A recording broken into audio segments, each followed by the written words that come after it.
Welcome to my channel, Alma, where we talk all things stocks, personal finance, options, etc., etc. So let's get right into it. What is the stock market?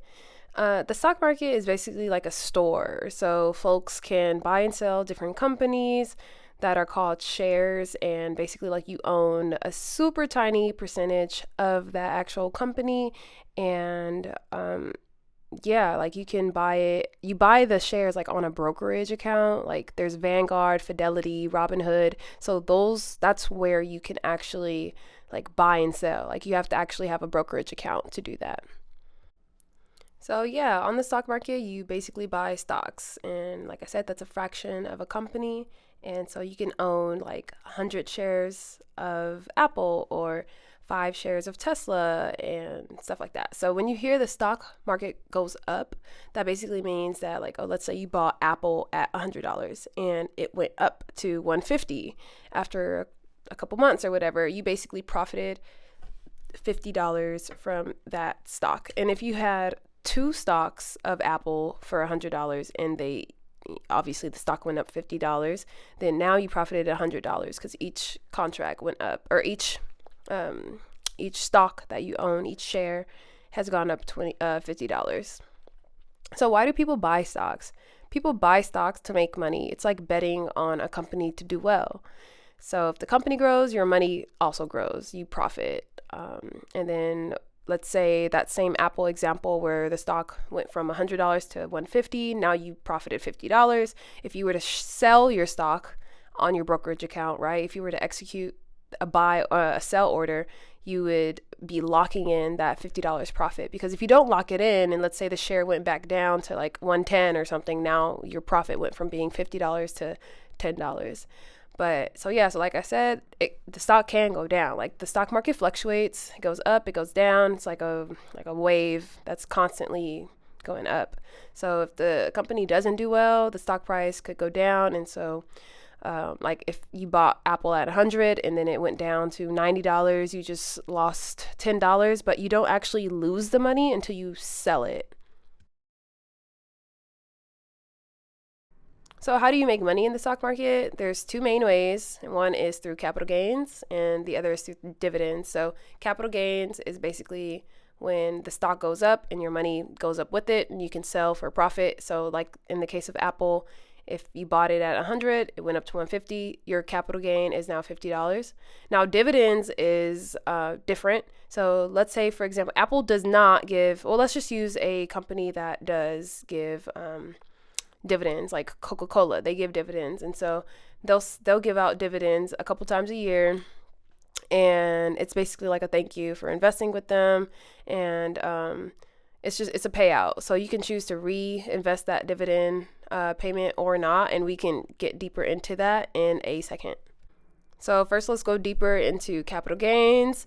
This one's pretty like simple to understand. It's like flipping something.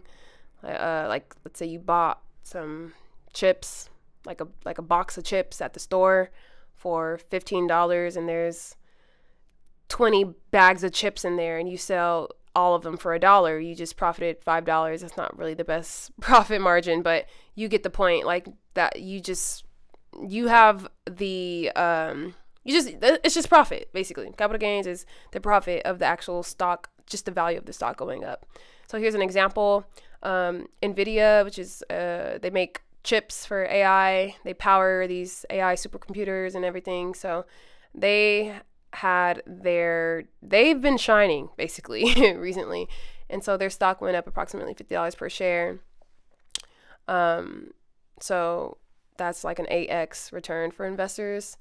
They've really, like, going up $50 is, it's actually a lot. Like with the Apple example, I just kind of wanted to give y'all like a clean number, but it's stocks kind of like move kind of gradually, which is why options exist. But we can go into that at a later date.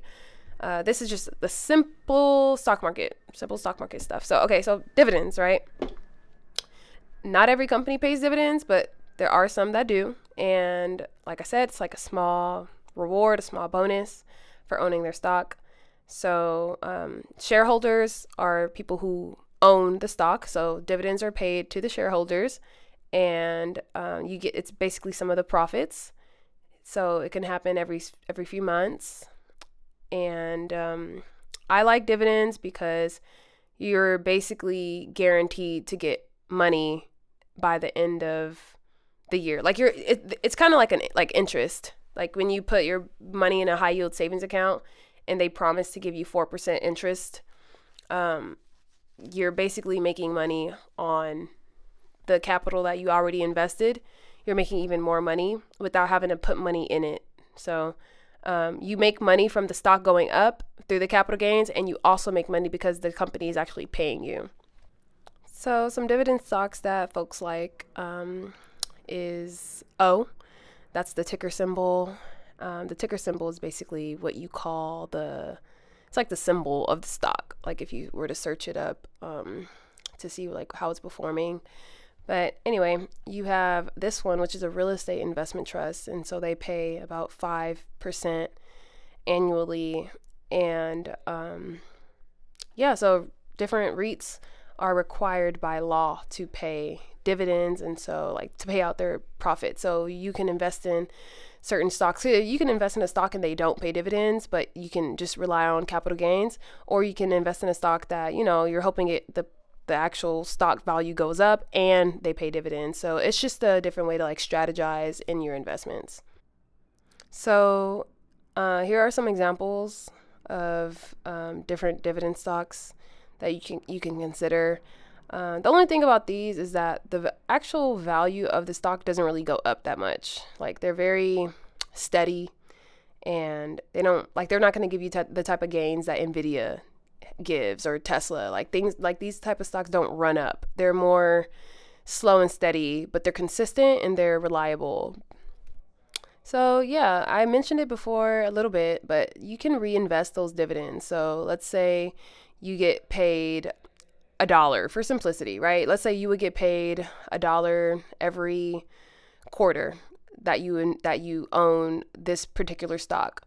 That $1 can go back into your account, into that stock. And so the next time you get paid, because really it's a percentage, right? It's not necessarily like $1. It's a percentage of the stock. So the more money you have, the percentage increases. So basically, like it'll be $1 at the first quarter, but maybe the second quarter it'll be a little bit more than $1, and then at the third quarter it'll be even more than $1. And then probably by the fourth quarter that dividend can be $2. Like that's kind of how compound interest works. So you grow your money faster because you're buying more shares without having to put in any money, and reinvesting leads to compounding, and that's when your money makes even more money.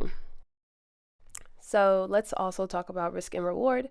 So of course, with any stock, there's no guarantee that it's going to go up. Obviously, that's what we want, but there's just simply no guarantee. So to kind of combat the fact that, you know, you're going to sometimes lose money, it's good to diversify your portfolio, right? So you can buy stocks that are in technology and real estate and consumer goods and finance. So like, let's say if the finance or the bank market is doing bad, like when they were talking about all the bankruptcies in the bank stocks that you own might be going down, but technology is doing fine. Or your consumer type of like a Procter and Gamble or Elf or all these like household name type of companies, like those ones are doing good. So we'll go deeper in another video about how to diversify your portfolio to protect your overall account. But to sum it up, there's two ways to make money in the stock market.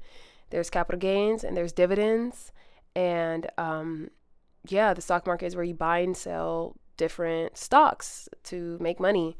And I hope that made sense. Thank you so much for watching. Please subscribe and look out for the next videos that I have coming up soon.